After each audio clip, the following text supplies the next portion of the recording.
Peter Bennett from PhotoFlow Solutions, and today we're going to talk about setting up your view options in Adobe Lightroom.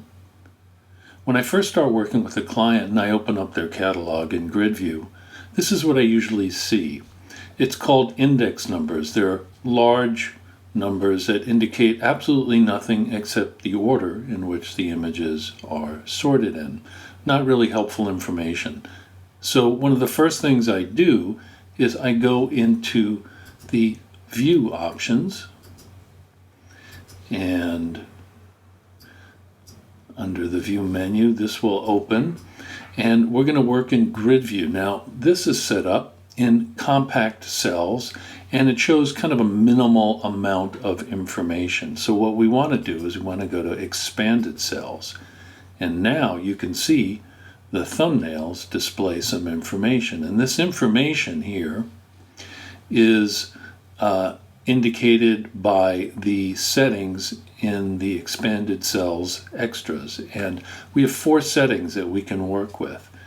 I choose these, but you can see if you go to a drop-down menu there's quite a number of other options you can choose from.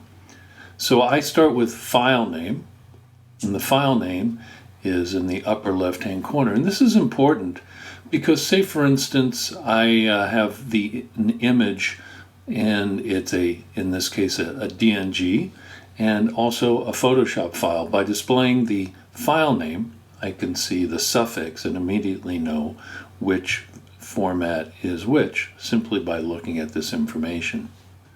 The crop dimensions are below. Sometimes I've made smaller versions, and by having the crop dimensions displayed, I can easily see the smaller version apart from the larger full resolution image. So that's helpful. Capture date and time. Sometimes I just want to know when I took a picture. Now I can go into the EXIF information here and it'll tell me that information. But simply by looking at the thumbnail now I can quickly see when I took it. And lastly, folder. The folder is displayed there, and you can see in this image it's USCA 83_ Fresno County, which is the folder we indeed are looking at. But you always can, if you are, for instance, looking in the parent folder, now we can see the folder name, the subfolder, simply by looking at the thumbnail. And of course we can always go to that folder. This is a little tip. If you hold down the control key and control click or right click, it'll go to folder and library, and there we are back at that Fresno County folder.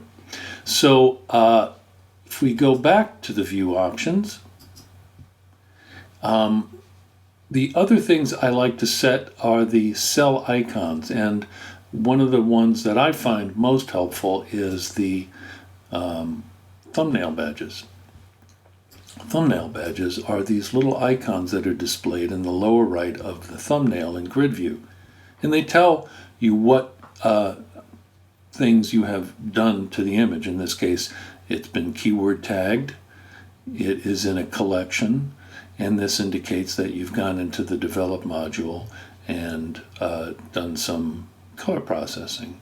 And here's one that tells you it's been cropped. So these are really helpful, and if we unclick it, you see that they kind of disappear. So we want to keep that displayed because this is also very helpful information. We can also go into Loupe view, and Loupe view gives us the same kind of options. There's 3 displays of information here instead of 4, and you can set up 2 info overlays, info 1 and info 2, and display different kinds of information. So I find this really helpful. I urge you to go in there and set it up and take a look at whether options are available and set it up the way that you think would be most helpful to you. So I hope this was helpful and look forward to talking to you the next time. Thank you.